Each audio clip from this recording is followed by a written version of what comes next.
It always starts quiet, too quiet.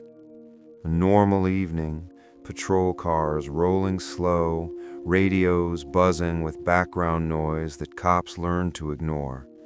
Nothing unusual, nothing urgent, just another shift that felt like it would end the same way it began. Then the call came in. Missing person. Not the dramatic kind, no screaming, no panic, just a calm voice on the other end of the line saying something felt off. A grown woman hadn't shown up.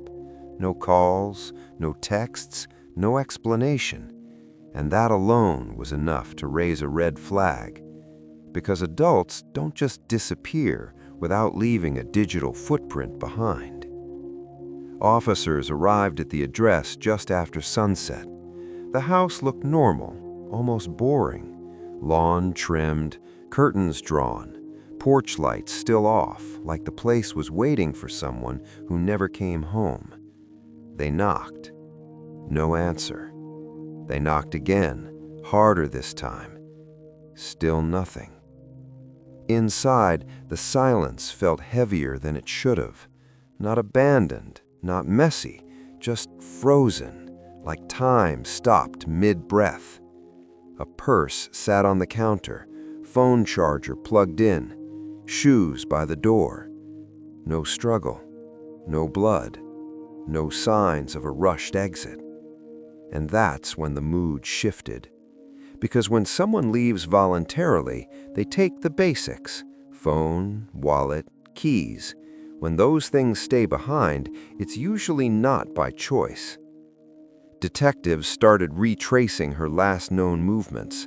The clock rolled back slowly. Grocery store cameras, gas station footage, a receipt time-stamped earlier that day. Everything checked out until it didn't. Her phone last pinged near a location she had no reason to be. That's where the real investigation began. Neighbors were interviewed. Most gave the same rehearsed answers. Quiet, kept to herself, didn't notice anything strange. The usual script people read when they don't want to get involved. Then there was him. Someone close, someone who knew her routine. Someone who smiled a little too much while answering questions. His story wasn't wrong, it was just too clean. Same answers, same wording, same timeline. Cops hate perfection. Real life is messy. People stumble over details. When someone remembers everything clearly, it usually means they rehearsed. They asked where he was that night. He answered without hesitation. Too fast. The first crack appeared when digital records didn't line up. A phone that supposedly stayed home didn't. A vehicle that never left the driveway showed movement. Just a short drive, 15 minutes, then back. Short enough to think no one would notice. That was mistake number one. A search warrant followed. At first, it looked like a waste of time. Normal rooms, clean surfaces, no obvious evidence. But cops don't search like guests. They search like hunters. They opened doors no one opens. They checked spaces no one thinks to check. And then they smelled it. Not strong, not obvious, just wrong. A scent that didn't belong in a normal house. That's when they found the first piece. Small, easy to miss, something no one accidentally forgets, something that instantly turned a missing person case into something darker. The room went quiet. No one spoke, because every officer there understood the same thing at the same time. This wasn't about finding someone alive anymore. This was about uncovering what someone tried desperately to hide. The suspect was brought in for questioning again. This time, the confidence was gone. His answers slowed. His hands moved too much. His eyes kept dropping to the table. Pressure does that. People can lie with words, but their bodies always tell the truth. Hours passed. Then came the slip. Just one sentence, one detail he wasn't supposed to know, something only the person at the scene would recognize. That was mistake number 2. When detectives leaned back in their chairs, the room felt different. Calm, controlled, like sharks circling once they smell blood. They didn't accuse him, they didn't raise their voices, they just let him talk, and bury himself deeper with every word. Outside, night settled in. Red and blue lights painted the walls. Somewhere in the city, life went on like nothing had happened. But inside that room, everyone knew the worst discovery was still waiting, and it was only a matter of time before it came to light. The house didn't scream. It whispered. That's the thing about crime scenes. Most of them don't look evil. They look normal, too normal, and that's what messes with your head. Every wall feels like it knows something. Every corner feels like it's hiding a secret. Forensics moved in before sunrise. Gloves, masks, evidence bags, cameras clicking non-stop. They treated the place like a puzzle where every piece mattered, even the ones that seemed useless. The first real break came from the floor. Not blood, not stains, just a spot where the wood didn't match the rest. Recently cleaned, too recently. Cleaning doesn't erase guilt, it highlights it. Luminol lit up the room like a nightmare. Not a splash, not a pool, a trail. It told a story without using words, a story that started in one room and ended somewhere else. Drag marks followed, subtle, almost invisible, but once you see them, you can't unsee them.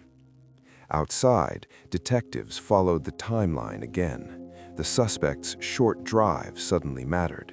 15 minutes wasn't random, it was calculated. Just long enough to dump something, just short enough to feel safe. They searched the area, wooded, quiet, forgotten. That's where the smell came back, strong this time. No one said anything at first. Cops don't announce these moments. You don't want to be the first to confirm what everyone already knows. Then someone found it, wrapped, buried shallow, hidden like it was meant to be temporary, like the person planned to come back and fix it later. That was the moment everything broke. Even seasoned officers stepped back, faces went blank, jaws tightened. This wasn't just evidence, this was a human being who had been reduced to a secret.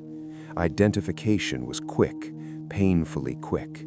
The missing woman was no longer missing. She had been silenced. Back at the station, the interrogation room turned colder.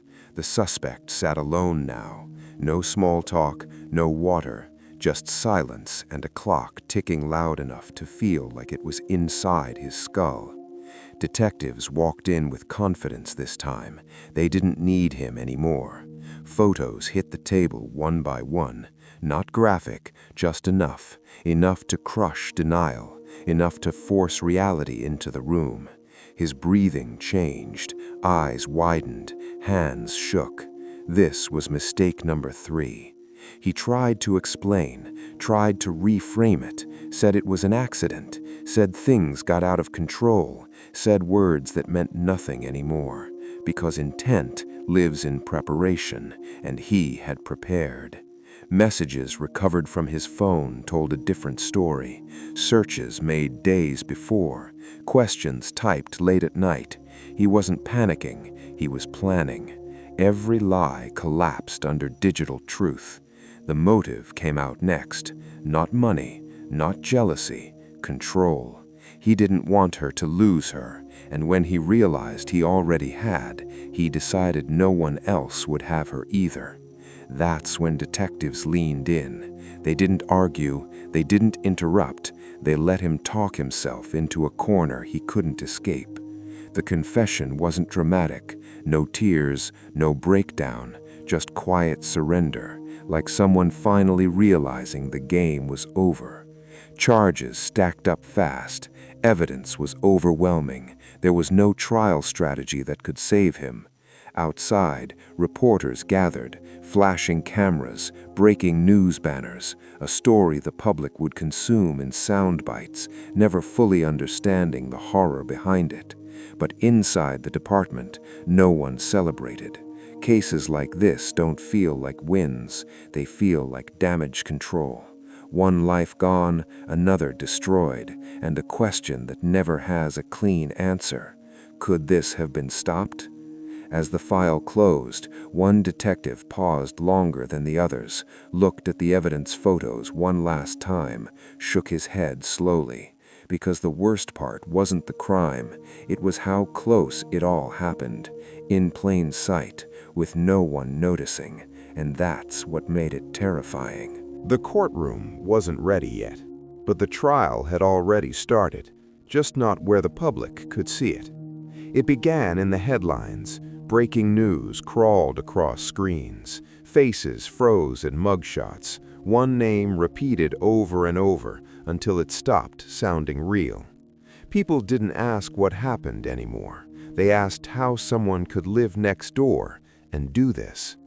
The suspect was moved into holding. No cameras, no noise, just concrete walls and a thin mattress that offered no comfort. Nights stretched longer than days. Sleep came in fragments. When it did, it brought memories he couldn't shut off. That's where the real pressure lived. Not in handcuffs, in silence. Prosecutors built the case piece by piece, not dramatic, not rushed. Every charge stacked carefully, like they were building something that couldn't collapse. Because in court, emotion doesn't win cases. Precision does.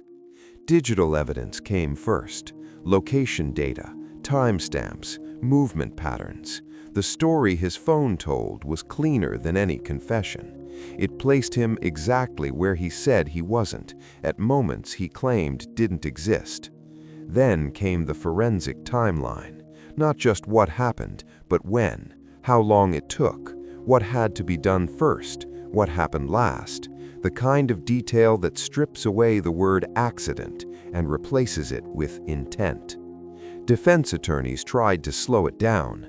They always do. They questioned the search, the process, the chain of custody. They looked for cracks because cracks are the only way out. But this case had none. Every answer had receipts. Every claim had backup. Every theory collapsed under its own weight. Behind closed doors, plea deals were discussed, reduced sentences, avoiding trial, skipping the spotlight. But there's a point where even negotiation feels pointless. This was one of those cases. The victim's absence filled every room. Her name was spoken carefully, not for drama, but for respect. People who never met her felt like they knew her by the end. That's the power of a well-told truth.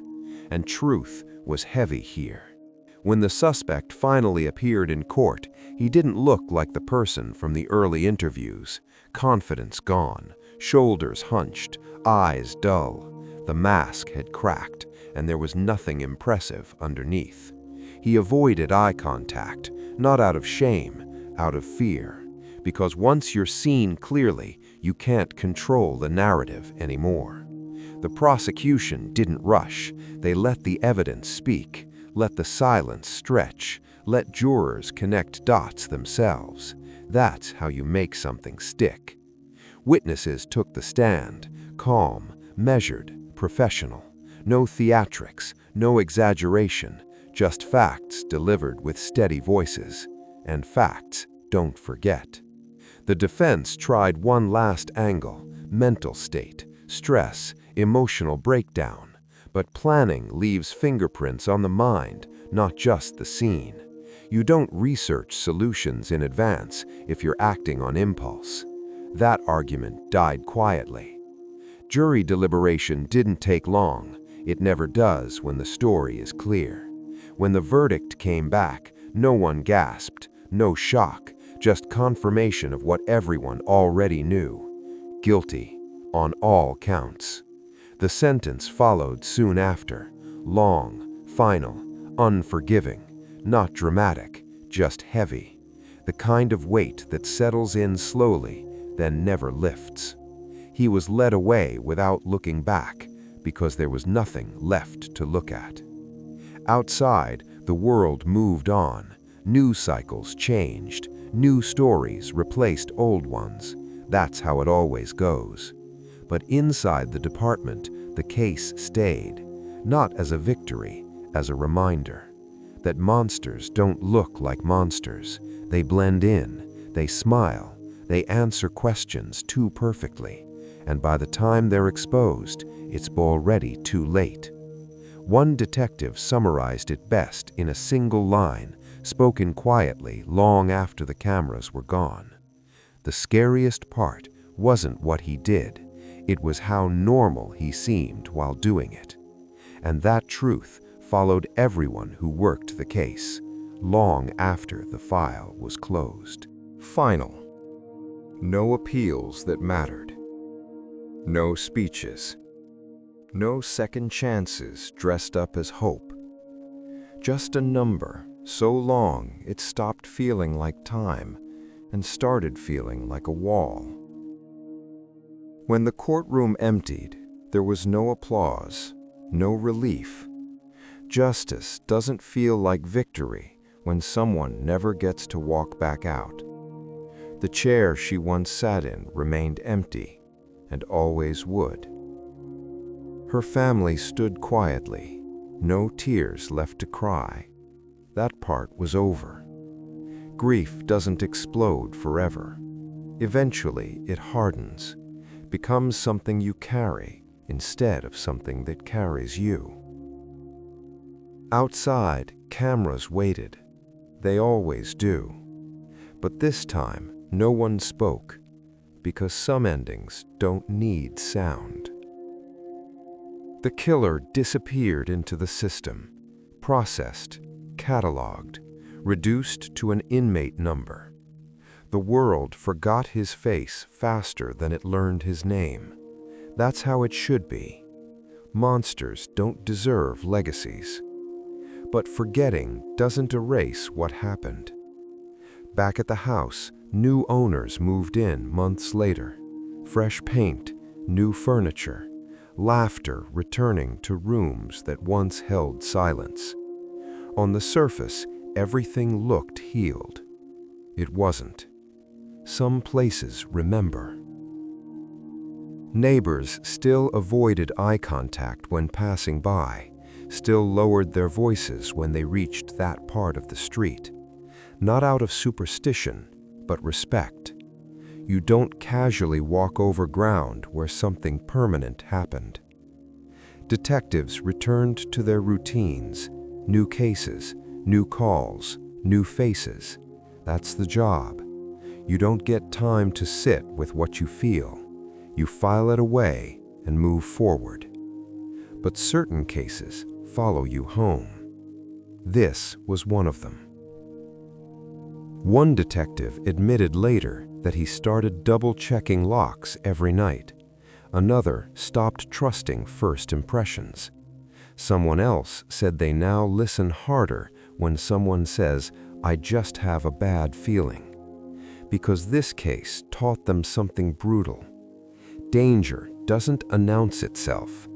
It doesn't look wild or chaotic. It looks familiar, comfortable, normal. The killer didn't snap in a moment of rage. He didn't lose control. He chose it, step by step, decision by decision. And that's what made it terrifying. He lived among people who waved at him, who trusted him, who never imagined the darkness sitting quietly behind his eyes. That's the part that stays with you. Not the crime scene photos, not the courtroom drama, not the headlines. It's the realization that evil doesn't always feel evil when you're close to it. The victim's story didn't end in that courtroom. Her name didn't fade into a statistic. It lived on in the changes people made afterward, in the warnings shared, in the awareness raised, in the questions people now ask sooner instead of later. Someone watching this right now might notice something tomorrow they would have ignored before. A silence that feels wrong, a story that sounds rehearsed, a smile that doesn't reach the eyes. And that matters, because the scariest crimes aren't the ones that shock us. They're the ones that almost don't. This wasn't a story about a killer. It was a story about how close danger can be without anyone realizing it, about how fast normal can turn into irreversible, and about how sometimes the biggest lesson comes too late for one person, but just in time for another. The case file is closed, but the warning stays open.